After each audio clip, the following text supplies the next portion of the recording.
Hello hi ಎಲ್ಲರೂ ಹೇಗಿದ್ದೀರಾ ಚೆನ್ನಾಗಿದ್ದೀರಾ. ಸೊ ಇವತ್ತು ನಮ್ಮ ಮನೇಲಿ ಪೆಪ್ಪರ್ ಚಿಕನ್ ಡ್ರೈ ಮಾಡ್ತಾ ಇದ್ದೀವಿ. ಅದಕ್ಕೆ ಏನೇನು ಬೇಕಂತ ಐಟಮ್ಸ್ ನೋಡ್ಕೊಳ್ಳೋಣ ಬನ್ನಿ.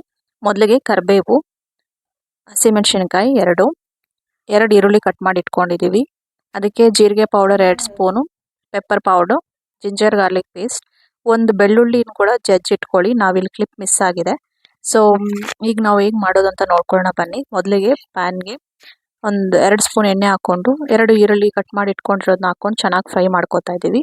ಈ ಟೈಮಲ್ಲೇ ನಾವು ಹಸಿಮೆಣಸಿನ್ಕಾಯಿ ಕೂಡ ಹಾಕ್ಕೊಂಡು ಚೆನ್ನಾಗಿ ಬಾಡಿಸ್ಕೋಬೇಕು. ಯಾಕಂದರೆ ಹಸಿಮೆಣಸಿನ್ಕಾಯಿ ಚೆನ್ನಾಗಿ ಫ್ರೈ ಮಾಡೋದ್ರಿಂದ ಎಣ್ಣೆಯಲ್ಲಿ ಅಸಿಡಿಟಿ, ಎದೆ ಉರಿಯೋದು ಈ ಥರ ಎಲ್ಲ ಏನೂ ಆಗೋದಿಲ್ಲ. ಚೆನ್ನಾಗಿ ಫ್ರೈ ಮಾಡ್ಕೊಳ್ಳಿ. ಚೆನ್ನಾಗಿ ಫ್ರೈ ಮಾಡ್ಕೊಂಡು ಆದಮೇಲೆ ಈಗ ನೋಡ್ಬೋದು ನಾವು ಜಿಂಜರ್ ಗಾರ್ಲಿಕ್ ಪೇಸ್ಟ್ ಇದನ್ನು ಫ್ರೆಶ್ ಆಗಿ ಮನೇಲೇ ಮಾಡಿ ಇಟ್ಕೊಂಡಿದ್ವಿ. ಅದನ್ನು ಹಾಕ್ಕೊಂಡಿದ್ದೀವಿ. ಒಂದು 1/4 ಟೇಬಲ್ ಸ್ಪೂನ್ ಅಷ್ಟು ಹಾಕ್ಕೊಂಡಿದ್ದೀವಿ. ಹಾಕ್ಕೊಂಡು ಚೆನ್ನಾಗಿ ಫ್ರೈ ಮಾಡ್ಕೊಳ್ಳಿ.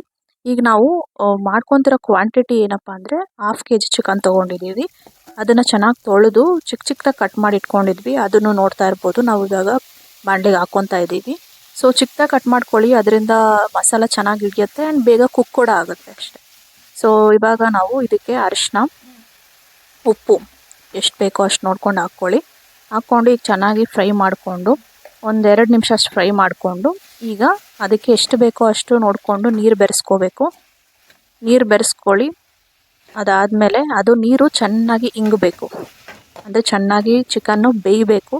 ಆ ನೀರಷ್ಟು ಹೋಗಿ ಗಟ್ಟಿ ಆಗಬೇಕು. ಅದು ಗಟ್ಟಿ ಆದಮೇಲೆ ನಾವು ನೆಕ್ಸ್ಟು ಡ್ರೈ ಐಟಮ್ಸ್ನೆಲ್ಲ ಹಾಕ್ಕೋಬೇಕಾಗುತ್ತೆ. ಡ್ರೈ ಪೌಡರ್ಸ್ ಏನಿತ್ತು, ಪೆಪ್ಪರ್ ಪೌಡರ್ ಮತ್ತು ಜೀರಿಗೆ ಪೌಡ್ರು, ಧನಿಯಾ ಪುಡಿ 2 ಸ್ಪೂನ್ ಹಾಕ್ಕೊಂಡಿದ್ದೀವಿ.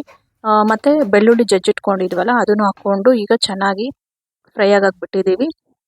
ಈಗ ಫ್ರೈ ಆದಮೇಲೆ ಲಾಸ್ಟಲ್ಲಿ ನಾವು ಅದಕ್ಕೆ ಕೊತ್ತಂಬರಿನ ಹಾಕ್ಕೊಂಡು ಗಾರ್ನಿಷಿಂಗ್ ಮಾಡಿ ಇಳಿಸ್ಕೊತಾ ಇದ್ದೀವಿ. ಸೊ ಚಿಕನ್ ಪೆಪ್ಪರ್ ಡ್ರೈನ ನಾವು ಯೂಶ್ವಲಾಗಿ ಯಾವಾಗ ಚಳಿಗಾಲದಲ್ಲಿ ತುಂಬ ಮಾಡ್ಕೋತಾ ಇರ್ತೀವಿ. ಚಳಿಗಾಲದಲ್ಲಿ ಯಾಕಂದರೆ ಈ ಗಂಟ್ಲು ಕೆಡುತ್ತೆ, ಆ ಟೈಮಲ್ಲೆಲ್ಲ ನೀವು ಅನ್ನ ರಸ ಮಾಡಿಕೊಂಡು ಅದ್ರ ಜೊತೆ ಈ ಥರ ಚಿಕನ್ ಪೆಪ್ಪರ್ ಡ್ರೈ ಆ ಟೈಮಲ್ಲಿ ಈ ಥರ ಚಿಕನ್ ಪೆಪ್ಪರ್ ಡ್ರೈ ಮಾಡ್ಕೊಳ್ಳಿ.